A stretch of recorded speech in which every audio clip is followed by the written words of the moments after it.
د هوډ میډیا یوټیوب چینل قدرمنو لیدونکو سلام. سید ادریس ولیزاده زریم په یوه نوې او ښایسته خپرونه کې داسې نو د لغمان چارباغ بازار ته ځو. هلته په ځلوبیو به ښایسته خپرونه به چمتو کړو. دغه خپرونه وګورئ، له موږ سره پاتې شئ.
د هوډ میډیا یوټیوب چینل قدرمنو لیدونکو بیا هم ښه راغلاست. زه دا وخت د چارباغ بازار کې ناست یم، چیرته چې ځلوبی او ورسره مټیان ډېر مشهور دي. خلک له لرو ځایونو څخه راځي، مټۍ او ځلوبی اخلي او ځان سره وړي.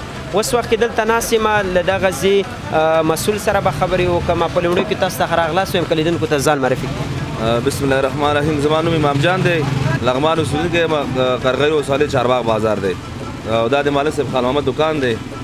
الحمدلله شکر د جلبۍ د ښایسته پخېږي او ښایسته خرڅېږي.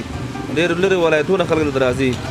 د دې خواله دا دی چې دا بوره دی، صرف موږ بوره خرڅوو او شیدې د بوره دی او دغه شی موږ استفاده کوو.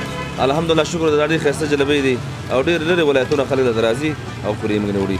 څومره وخت کېږي چې تاسو دغه کاروبار کوئ؟ تقریبا 45-40 کاله کې دا کار کوم. ستاسو عمر څومره به وي؟ زما عمر تقریبا 40 کاله به وي.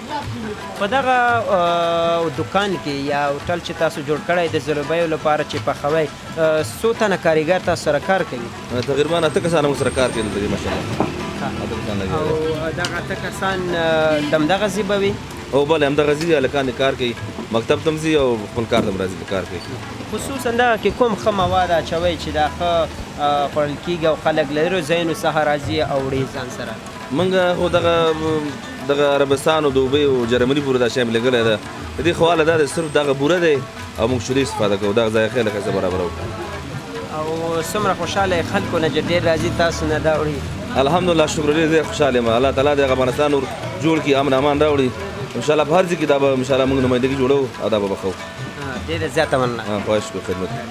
لیدونکو دلته نو اصلي کس چې دغه ځلوبی پخوي د سره هم ناست یو، د سره به یو څو خبرې کوو. لیدونکو ته که ځان معرفي کړئ. زه وحید الله د لغمان ولایت د قرغیو ولسوالۍ چارباغ بازار خبرې کوم. عبدالله یم. ځلوبی څومره وخت کېږي چې پخوئ؟ دا یو 3 کاله کېږي نو. دلته یې دا ځلوبی پخولی څنګه که نه بل چېرته دی هم پخوو؟ نه دلته مې یاد کړی. دې کې کومه ښه ذایقه ده چې خلک ډېر خوښوي؟ دې کې نو موادونه یې ښایسته ده، لکه بوره ده، خاص بوره ده، یعنې شګرین پکې نه چې خاص بوره ده. دې خاطر ډېر خلک خوښوي. او ستا لاس هم به ښه برکت وي، چې ځکه د استاد لاس برکت چې نه بیا ښه هم نه راځي. هو دا هم ده نو. څومره راځي له مشر نه او همدارنګه دلته چې تاسو کاروبار کوئ له خلکو نه د خپل کاریګرو نه؟ ډېر خوشحاله سو، ټول نه ډېر خوشحاله سو چې سره زم کار کوم. ستا خپل عمر څومره دی؟ 19 کلن یم. مکتب دی ویلی؟ او څونه پورې؟ 11 پورې. نور زده کړې دې نه دي کړې؟ او کړی مې ده. زه اوس هم زه یعنې مکتب ته ځم، خپل امتحانونه هم شروع دي اوس هم. د ورځې لخوا حتما د سهار لخوا به مکتب ته ځې، غرمې لخوا دلته به یې.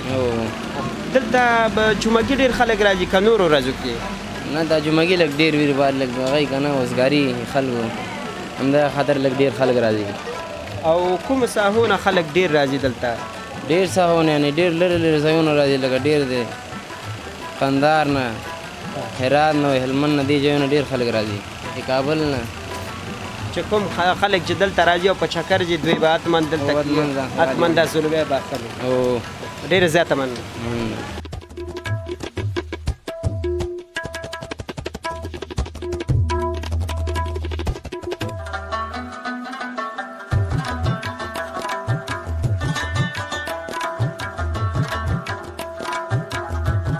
د هوډ میډیا یوټیوب چینل قدرمنو لیدونکو دا و د نن ورځې ځانګړې شوې خپرونه چې تاسو ته مو د لغمان ولایت په چارباغ بازار کې وړاندې کړه. تر بلې خپرونې پورې له موږ سره پاتې شئ.